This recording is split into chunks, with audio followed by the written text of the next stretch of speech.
Hey girl, hey, and welcome to the Self-Love Fix podcast where we get relatable, we share tea, and we support each other on this journey of self-love, self-worth, personal development, self-esteem, and self-care.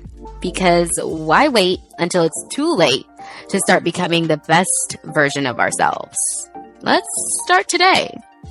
And I'm your host, Beatrice. So let's get into it. So last week we talked about what exactly the ego is. Really, it was an intro because honestly, the conversation about the ego could go on for life. There's so much to it, but we basically touched the most basic parts, which is that the ego is mostly concerned with itself, that the ego is a false self, and that it's a part of us. And I do want to emphasize that the ego is not bad. It's not like this bad person or this bad part of us is. Part of us is a better way to say it, not bad person. It's not this bad part of us that we have to get rid of. It is a part of us, but when it becomes an issue is when we latch on to that as being only part of us. And we talked about what that looks like. It can look like not making space or room for other people's beliefs and thinking everything revolves around you and everything that happens to you is personal. Like everything that hurts you is somebody directly trying to hurt you, not that. There's many reasons why you felt hurt. The ego can't see that. The ego is like, no, you did something to hurt me. You did something specifically to hurt me and you're after me. The ego is just this very volatile part of you that thinks that it has to constantly defend itself and protect itself from this perceived almost idea that it's going to cease to exist. The ego is basically concerned with its existence, and anything that threatens its existence causes it to act irrationally, right? So that's our ego.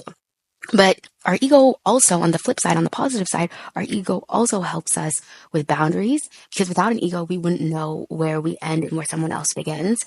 So it helps us say, this is for me, this is not for me. The ego helps us know, what do we like in this life? What is our personality in this life? What things do we enjoy in this life? It helps us navigate this life. But again, you have to have the balance of having your highest self guide you and your ego being in the backseat, as opposed to having your ego guide you and your highest self being in the backseat. That's what we're trying to achieve, balance. I hope this is making sense because, girl, the ego it's a trip. It's a lot. It's a lot. That's why I called last week's episode Intro to the Ego. But we're going to explore it all the podcast long, so don't even worry about it. But this week, we're talking about the highest. So first off, I titled this episode, I Am the Soul That Lives Within, in quotes, to kind of give a glimpse into what we're talking about. I'm going to try to do this new thing where we use quotes from songs or people or shows and things like that to give you kind of like a glimpse into what we're talking about. And I Am the Soul That Lives Within is a lyric from India Arie, or her song, I Am Not My Hair. And so I am the soul that lives within. In the song, she's kind of saying that, hey, I'm not like what you see on the outside. I'm not all these things. What I am is the soul that lives within. And that's kind of the preface of this episode is we're talking about the soul that is within, aka the highest self, right? So what I didn't mention last time is that the highest self or the true self is also pure awareness. Last week, we talked about how at your core, you are love. And this is true. You are. But in addition to that, you are also just pure awareness. You're not your thoughts. You're not your feelings. You're not desires. You are the awareness behind them. Your thoughts, feelings, and desires are products of the ego. And again, just like I just said, the ego is not the enemy. The problem is only identifying with the ego, because it would be identifying with the false self. Awareness, which is the real you, witnesses all these thoughts and feelings, desires, and emotions. And this is how you know you are the awareness behind the ego and not the ego itself. Okay, witness your next. Listen to the thought. Notice there's a part of you that you can listen to the thought and you can hear the thought. And there's another part of you thinks the thought. Notice that there's literally a space in between the you that thinks and the you that observes the thought. You might not catch it like in this moment, especially if you're in the middle of doing something that's grabbing your attention. But try this again when you're quiet and still, and you'll definitely get what I mean. And now that I mentioned stillness, actually, that's where I'll bring in the quote of the week. So the quote of the week is, "You are never more essentially, more deeply yourself than when you are still." And this is by Eckhart Tolle. And I actually posted that quote on the Instagram a couple months ago. And once again, Eckhart Tolle is one of the spiritual teachers who talks in depth about the ego. I think that's like his whole career. He is fantastic at explaining that if you want to look him up and learn more about the ego. But yes, as I was saying, there's literally a space in between the you that thinks a thought and the you that observes the thought. And it won't catch it all your life, really, until you sit there and try to be conscious of it and try to be aware of it. Otherwise, all of us go our whole lives thinking that we are our thoughts and thinking that we are our feelings, we are our thoughts, we are our desires, but really they're just products of part of ourselves, which is the ego. Really what we are is the awareness behind it, the awareness, the presence behind it. We are the one who observes all of those things. We observe our feelings. We observe our thoughts. We observe our desires. We are not actually them, right? I remember the first time I ever became conscious of all of these things. It was probably about 2 years ago, maybe like a year and a half ago. It wasn't even that long, honestly. And if you didn't know, I'm a registered dietitian. And when I was in school, I had a preceptor or an instructor who was really into meditation and yoga and all these kind of things that I just was not into. I was looking at this lady like, what? I looked at her like, is this really what you do in your free time? And so my instructor, she was a dietitian for people who undergo bariatric surgery, aka stomach stapling or gastric bypass, those kind of surgeries. And she held classes to help these people sort of go through the emotional part of the surgery and getting used to how their body's changing and all those kinds of things, as well as giving them nutritional advice, being that she was a dietitian.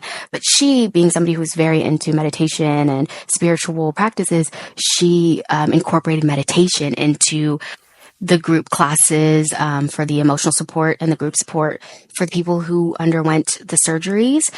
And she asked me, she kept saying, because I didn't have to go to the meditation class because it was after hours, after my rotations were finished. And she was like, please just come. Like, if you have free time, just come. Meditation will change your life. And I had been resisting meditation for a year at that point because I kept having people tell me about it. And I was just like, I'm not into this. Like sitting down and like being still, that's kind of scary. I have anxiety. At the time I had very bad anxiety. I was like, I don't want to do this. But she was a very nice woman and a great instructor. And so I went. And when I sat there and she had like her meditation music, it was the first time I actually truly let myself be in a state of meditation. And when I sat there and I closed my eyes and listened to the music for the first time, there was this rush of thoughts, just tons of thoughts. It's like there was a pipeline that had been blocked or plugged, and like this meditation thing just helped everything get released. And in that moment was when I realized, oh my God, there is a part of me that thinks thoughts and there's a part of me that observes them. I realized like in that moment that some of the thoughts that were popping up in my head weren't even mine. Because you probably even realize that too. Like you probably have some weird thoughts and you're like, what? That's not how I feel. Well, it's because you're not your thoughts. Sometimes these thoughts come from different people in different places and they just get stored in our brain and we just regurgitate them, that kind of a thing. And that's what I was noticing in that meditation state. And I thought, oh my God, this is real. She was so right. This is a real thing. So I really encourage you, if you're resistant or if you were resistant like me, to kind of see what exactly I'm talking about when I say there's part of you that observes and there's a part of you that thinks, and you are the part that observes. That's the true you.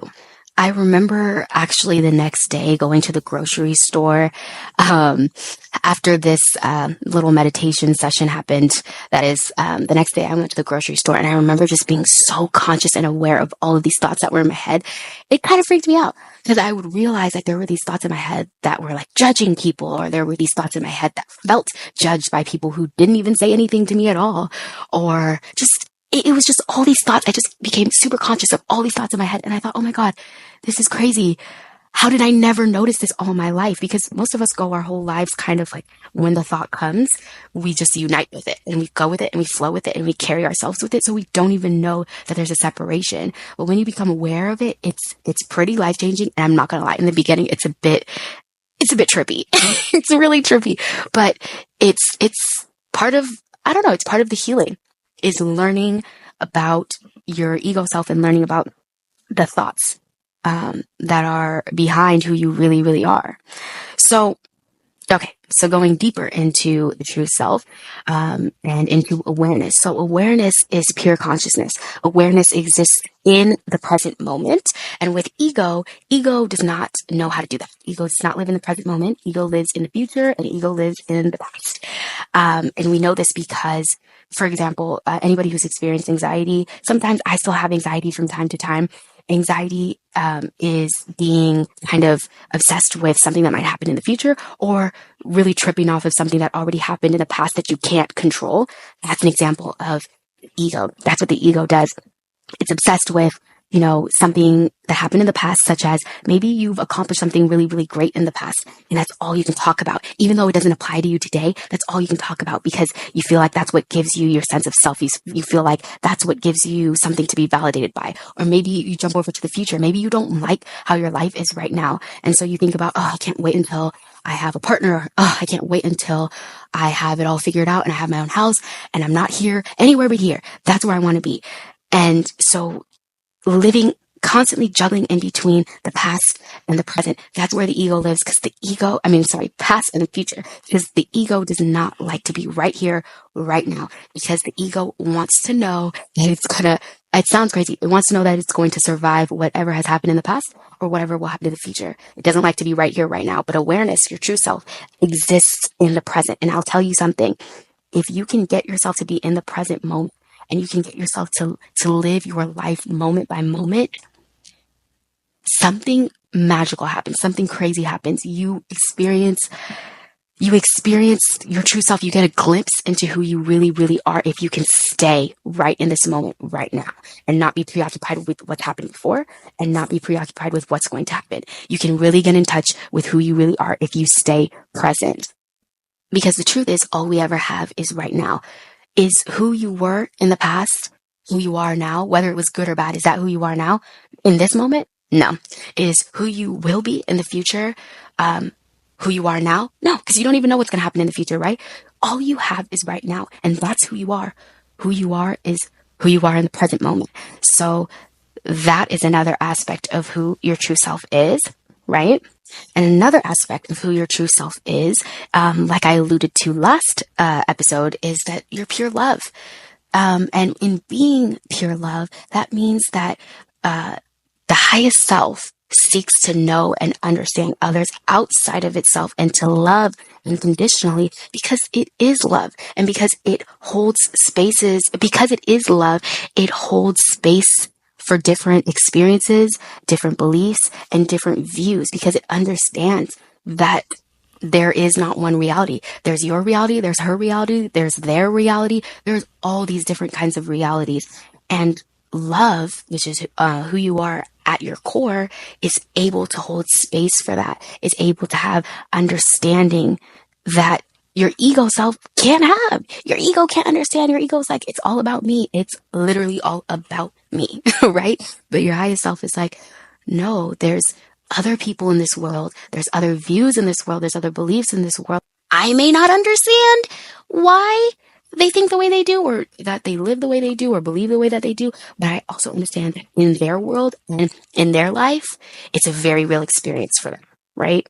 Because the highest self is all about togetherness and incorporation. The ego is all about separation and isolation. So that's the reason why your highest self, your true self, seeks to understand, seeks to know what other people, how they live, what they believe, and seeks to make space for that, is because it understands that there is kind of like a unity. Oh my God, I sound very woo-woo. I told you guys I'm woo-woo, but there is a unity amongst all of us. And that's what love seeks, right? Love in romance, love in families, love in friendships seeks unity, right?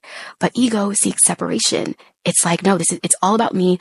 I only have me, and that's it. And my way, it's my way or the highway, right? That would be The ego. So it's my belief that we are mind, body, and spirit, and the ego, or our mind portion, helps us navigate and orient to this life and this world. But our highest self is our spirit self. So it is not attached to the things in this life as the ego is. Ego relates everything to itself and its own experiences, but the highest self is detached from attachment to its own experiences and things around it. It experiences them, but it does not get attached. That's the key. It experiences them or observes them. Ha ha ha. There's that word again, observes, right? But does not get attached. Why is this? This is because the highest self is of spirit and not the physical material world around you and me. So notice how last week I spoke about all the things ego is, and trust me, there still is more.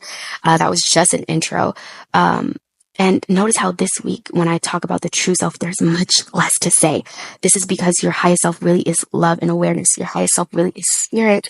Your ego is your personality, your thoughts and desires, etc. Because it's the part of you that relates to this world. It's a constructed part of you that helps you navigate this world. It's a part of you that was developed actually when you were a child. Your ego is developed through your environmental experiences as a child. You observe your parents or your caregivers. You observe how they treat you. You observe how they treat others around you, and you make up yourself as sort of a effect of what went on around you from, I believe it's age 0 to 7. That's when the ego is constructed. At least according to psychology. Not a psychologist, but this is just something I've read. So how do we get to know our highest self? I know. It's that meditation thing again. I know you've heard it from your friends. I know you've heard it from Instagram. I know you've heard it from everybody, and you're just like, I'm not about to sit here and be silent.